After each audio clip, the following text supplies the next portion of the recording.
जिलाधिकारी को आदेश को मानने न मानने का विकल्प किसी के पास नहीं है। अगर आप नहीं मानते हैं तो आईपीसी की धारा 188 के तहत आप अपराध कर रहे हैं, जिसके लिए आपको 6 साल तक की कैद या 1000 रुपए का जुर्माना या दोनों चुकाना पड़ सकता है। ये जिला मजिस्ट्रेट का आदेश है, 144 के तहत दिए गई शक्तियों के अधीन है और इसमें पूरा उनको अधिकार है जिलाधिकारी को कि आदेश दे सकते हैं। उनको किसी से पूछने की आवश्यकता नहीं है और जिसने भी इसका उल्लंघन किया वो धारा 188 के तहत दंड का पात्र होगा। तो ये सवाल उठता है, यहाँ जिलाधिकारी का कहने का सवाल ही उनका आदेश है कि अगर ये ड्यूटी बनती है अधिकारियों की कि जो जिला दंडाधिकारी ने 144 के तहत आदेश जारी किया उसका अनुपालन करें अपने पद पर रहते हुए। अगर किसी ने उनको पद पर रहते हुए धमकी दी या उनको इस ड्यूटी को पूरा करने से रोका तो ये धारा 189 के तहत दंडनीय अपराध हो जाता है। जी नमस्कार, मैं हूं विपुल कुमार और आप देख रहे हैं सूर्य विहार डिजिटल न्यूज। धारा 144 को लेकर शिक्षा विभाग के अपर मुख्य सचिव के पाठक और पटना के डीएम डॉक्टर चंद्रशेखर के बीच विवाद गहराता जा रहा है और इस विवाद में पिस रहे हैं बिहार के सभी जिला शिक्षा पदाधिकारी। शिक्षा विभाग कह रहा है कि डीएम के धारा 144 की बात को आप खारिज कीजिए और स्कूलों को खोल दीजिए, और डीएम पटना के जो डीएम है डॉक्टर चंद्रशेखर, उनका कहना है कि अगर धारा के उल्लंघन किए और स्कूल खोल दिए तो 6 माह के लिए जेल भेज देंगे।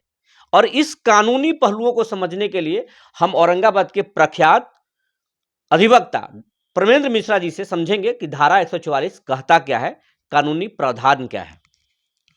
सूर्य बिहार में आपका बहुत बहुत धन्यवाद। सूर्य बिहार के सभी दर्शकों को शुभकामनाएं।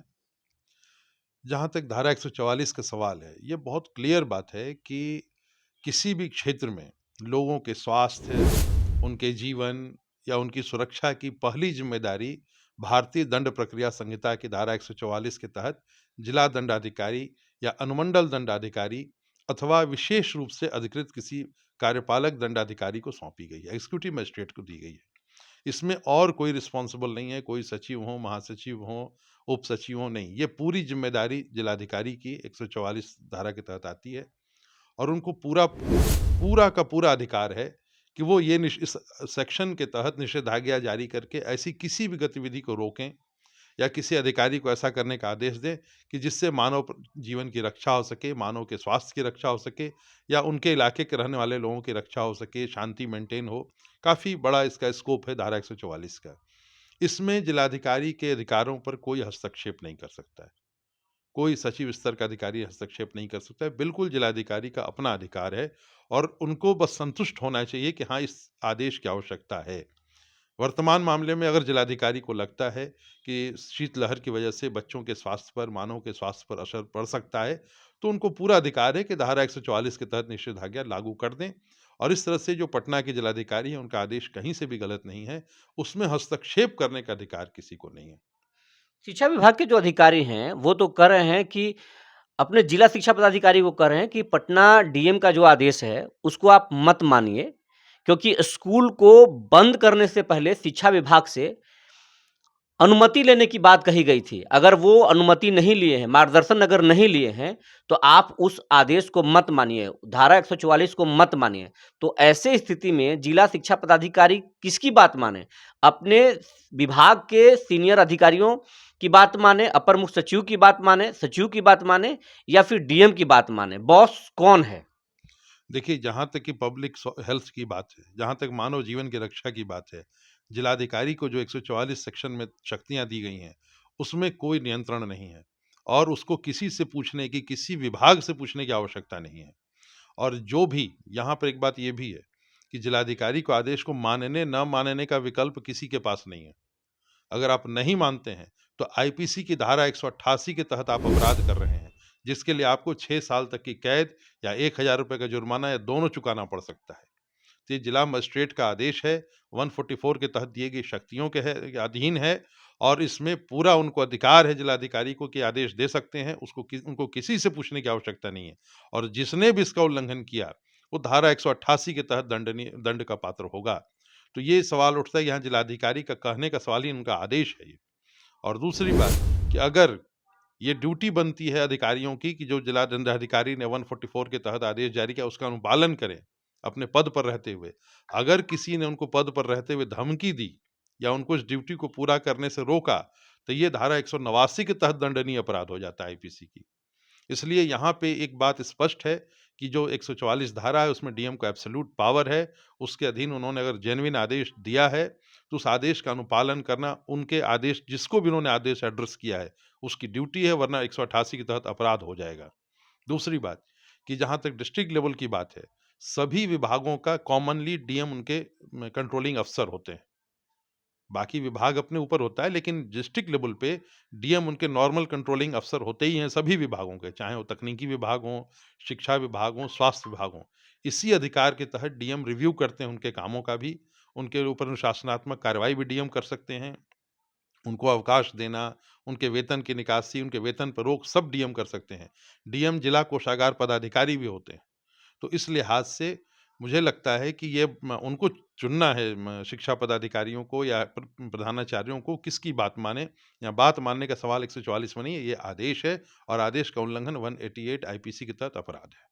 अगर कोई जिला शिक्षा पदाधिकारी अगर डीएम के इस आदेश का उल्लंघन करते हैं, तो उनको जेल हो जाएगा। ये बड़ी बात आप कह रहे हैं।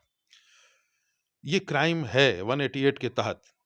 अगर कोई उल्लंघन करता है तो हमारे यहाँ आईपीसी में इसका प्रोविजन है कि किसी पदाधिकारी ने कोई आदेश जारी किया और आपने उसका उल्लंघन किया, तो ये 188 के तहत अपराध है और उस पर कार्रवाई हो जा सकती है। बाद में तो कोर्ट देखेगा कि ये सजा वाला मामला बनता है कि नहीं बनता, लेकिन ये अपराध है किसी अधिकारी का आदेश न मानना। डीएम के आदेश को शिक्षा विभाग के एक अधिकारी ने चुनौती दिया है कि इसको ना माने, तो एक तरह की वो धमकी है। तो क्या वो भी अपराध की श्रेणी में आता है? देखिए, चुनौती दो तरीके से दी जा सकती है। एक तो चुनौती कानूनी तौर पर दी जा सकती है कि साहब 144 का जो जिलाधिकारी ने आदेश दिया है, उसके विरुद्ध किसी बड़ी अदालत में उसको चुनौती दी जा सकती है। किसी सक्षम प्राधिकार के समक्ष चुनौती दी जा सकती है कि जिलाधिकारी का आदेश सही है या गलत है। स्वयं कोई आदमी मौखिक रूप से चुनौती देता है या अपने एग्जीक्यूटिव हैसियत में चुनौती देता है, तो ये उचित नहीं है। ये भी अपराध की श्रेणी में आता है। इसमें जिलाधिकारी जो पदाधिकारी हैं जिनके आदेश का उल्लंघन हुआ है, ये देखेंगे कि क्या ऐसा कोई प्रयास कहीं धारा 189 के तहत दंडनीय अपराध तो नहीं है, उनके विवेक पर है, जिलाधिकारी के विवेक पर है कि वो इसको धारा 189 के तहत अपराध मानते हैं कि नहीं। किसी तरह की धमकी देना या उनके आदेश को विरुद्ध ड्यूटी से अलग रखने की कोशिश, ये धारा 89 कहती है कि जो आपकी ड्यूटी है अपने पद पर कार्य करते रहते हुए, उसको अगर आपको उससे रोकने के लिए या उसको पीछे हटने के लिए कोई आदेश देता है या धमकी देता है, वो धमकी क्राइम है।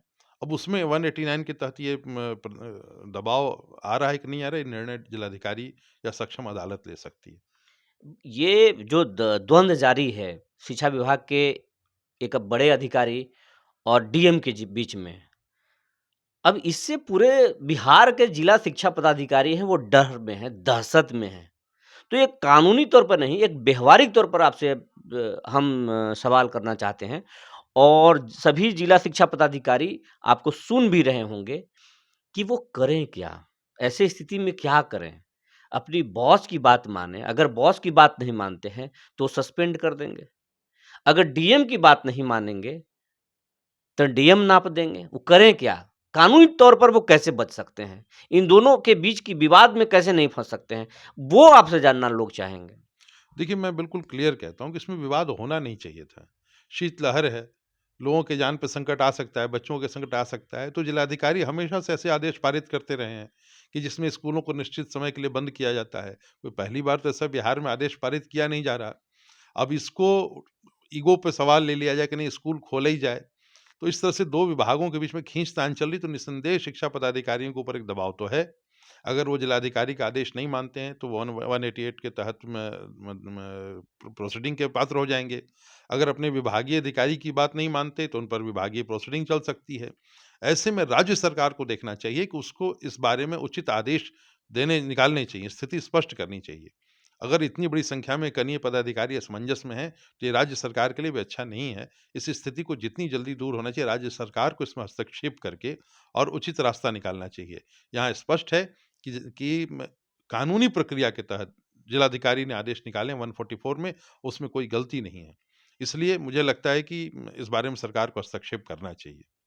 ये बड़ी बात इन्होंने कह दी है और कि राज्य सरकार को इसमें हस्तक्षेप करना चाहिए, नीतीश कुमार को हस्तक्षेप करना चाहिए क्योंकि ये जो विवाद है वो बड़ा ना हो जाए और बड़ा होने के बाद में बड़ा मुश्किल में फँस जाएँगे सैकड़ों जिला शिक्षा पदाधिकारी। बात करने के लिए बहुत-बहुत धन्यवाद। बहुत बहुत धन्यवाद।